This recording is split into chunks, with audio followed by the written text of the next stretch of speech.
ధనుసు రాశి వారికి ఒకవైపు అర్ధాష్టమని సంచార స్థితి జరుగుతూ ఉండగా చాలా అరుదైనటువంటి త్రిగ్రహ సంచార స్థితి తృతీయ స్థానంలో ఉన్నప్పుడు మాఘ పూర్ణిమ సందర్భంగా సంపూర్ణమైన రవి పుష్యార్క యోగాన్ని ఎలా పొందాలి, మహాదేవుడికి ఎలాంటి పదార్థంతో అభిషేకం చేయడం వలన సకల గ్రహ దోషాలు తొలగి సప్తమంలో ఉండబడిన గురుదోషం తొలగించుకొని ఐశ్వర్యం ఎలా పొందాలో ఈ వీడియోలో సవివరంగా సంపూర్ణంగా తెలుసుకుందాం. ధనుసు రాశిలో ఏ ఏ నక్షత్రాలు వస్తాయనగా మూలా నక్షత్రంలోని 4 పాదాలు, పూర్వాషాఢ నక్షత్రంలోని 4 పాదాలు, ఉత్తరాషాఢ నక్షత్రంలో 1 పాదం కలిపితే ధనుసు రాశి. రాశాధిపతి దేవగురు బృహస్పతి. వీరికి ధనావాకు కుటుంబ స్థానంలో ఆత్మకారకుడు రవి, రుణరోగ శత్రుకారకుడు కుజుడు, బుద్ధికారకుడు బుధుడు, కళత్రతకారకుడు శుక్రుడు ధనస్థానంలో సంచారం చేయడం వలన విపరీతమైన ధన ప్రవాహం వచ్చేటువంటి సమయం ఆసన్నమైంది. ఎన్నో రోజులుగా, ఎన్నో నెలలుగా, ఎన్నో సంవత్సరాలుగా మీరు అనుకుంటున్నటువంటి సువర్ణపు యుగం ఈ మాఘమాసంతో ప్రారంభమైంది.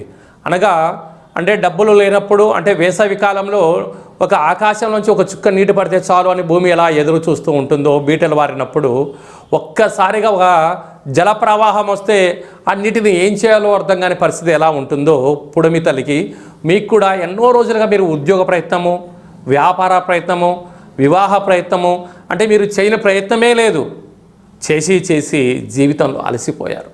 ఇలాంటి కాల సమయంలో మౌనమే శ్రీరామ రక్షగా, ఆధ్యాత్మిక చింతనే మీకు ఏకైక లక్ష్య మార్గంగా ఉన్నప్పుడు భగవంతుడు అన్నిటినీ కలిపి మాఘ పూర్ణిమ రూపంలో గగనంలో చంద్రుడు ఎంత చల్లటిగా ఏర్పాటు చేశాడో సువర్ణపు కాలము ఈ క్షణం నుంచి ప్రారంభమైందని చెప్పి గమనించాలి.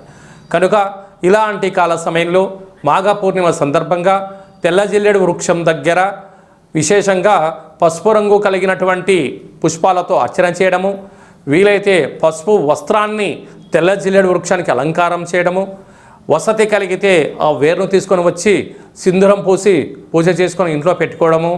అలాగే మహాశివరాత్రి సందర్భంగా ఒకవైపు అర్ధాష్టమని శని సంచార దోషము, త్రిగ్రహ సంచార స్థితి, చతుర్గ్రహ సంచార స్థితి దోషము, సప్తమంలో గురు దోషాన్ని తొలగించడం కోసము, అంటే చక్కెరంతో నీటితో బెల్లం పాకంతో కూడుకున్న నీరునైనా, చక్కెర నీటినైనా, కొబ్బరి నీటితోనైనా, లేకపోతే చెరుకు రసంతోనైనా మహాదేవుడికి అభిషేకం చేయడము, ఆ చక్కెర రసాన్ని భక్తులకు ప్రసాదంగా తీర్థంగా మీరు అందజేయగలిగితే సకల గ్రహ దోషం తొలగిపోతుందని చెప్పి గమనించాలి.